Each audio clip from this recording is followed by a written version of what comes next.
leave it for a few minutes, but we can do it in the discussion. We can just delay for a few minutes. We'll just start immediately with our first speaker, Dr. Ali.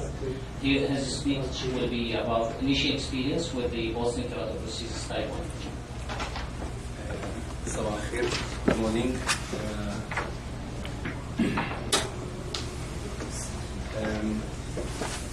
Pro or Boston keratoprosthesis type 1 is the most famous and most used keratoprosthesis all over the world. And I work in Alexandria, Egypt, in the main university hospital. And I've been practicing corneal surgery for about 20 years now. And I have a problem with some patients who are poor candidates for keratoplasty. I face many patients who has poor prognosis for penetrating keratoplasty, like patients with chemical burns, patients with limbal stem cell deficiency because of severe vernal keratoconjunctivitis or ocular symmetrical pemphigoid, aniridia, extensive vascularized corneas, or patients with repeated graft failure. These patients, I expect them not to succeed with the traditional keratoplasty.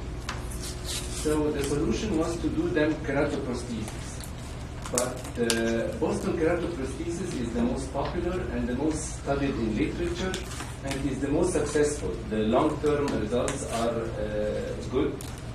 But the problem is that it is very expensive and it costs $5,000 for a single prosthesis. So how can I solve this problem of Boston keratoprosthesis in my country? $5,000 is so much for many patients, they cannot afford it.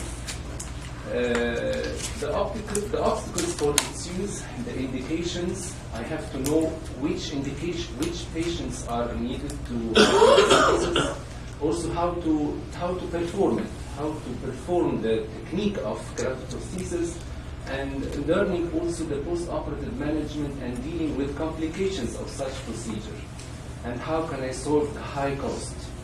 So I attended a workshop at the Massachusetts Eye and Ear Infirmary in 2014 as a free ASCRS meeting, and all the learning objectives were fulfilled at this workshop. I learned everything about the indications and the technique, and there was also a hands-on training workshop. And I met the inventor and the responsible people for this prosthesis. And also the best thing that I got a reduced price for the research purposes in developing countries. They offer developing countries a reduced price for the same product. It was only $500.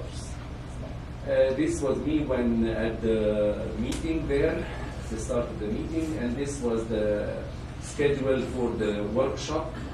And I met also Dr. Dolman. Dr. Dolman is the inventor of the Boston keratoprosthesis, and it was very impressive actually to meet him. He is about 90 years old, and this was my colleagues and my fellows actually. A few of them. This is a fellow of mine. These two are fellows at the Alexandria University. My experience now is 2 years. I've been performing keratoprosthesis for 2 years. And I only performed 9 eyes, 9 keratoprostheses. Both of them, all of them were one-eyed patients or bilaterally blind patients, 3 females and 6 males. The age range was 8 to 17 years. The indications of my 9 cases were 7 of them were recurrent graft failures, and 2 of them were chemical burns. And Ahmed glaucoma valve was implanted in 6 of these 9 cases. Complications in my cases were glaucoma. Number 1 complication is glaucoma. 2 eyes had no Ahmed glaucoma valve, and they lost the vision because I didn't know that this is so important to. Okay, I can use it. Is it open? Okay. Also, extrusion of the prosthesis occurred only in one case. Vitreous hemorrhage in one case and cleared by vitrectomy, and post-prosthetic dense keratoprosthesis, which were cleared by YAG laser, but it kept on recurring.